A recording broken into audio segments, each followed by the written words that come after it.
Sup guys, my name is Roman Dmitry and I absolutely fell in love with 3D printing. That's why I'm making this channel, so I can share my experience with you in case you're thinking about getting into it. It started for me 3 years ago with a $200 printer that I very quickly upgraded to a Snapmaker that you see behind me. It costs about $2,000, but it can do a lot more, and I'm so glad that I have it. First, I want to make a video that summarizes my journey so far because I expect you'll go through a similar journey or stop somewhere in the middle. After the journey video, I want to get more specific into my workflow exactly and what it takes to come up with an idea, prototype it, and have it printed. It doesn't always take a few hours. Sometimes it could take weeks or even 2 months.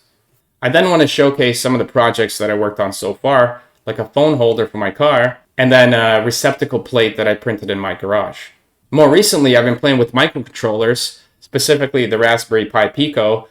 I figured out how to program it, and now I want to build a toy for my cats that they can play with. I am excited about that one. Stay tuned. It's been an absolute pleasure to meet you, and I'll see you in the future.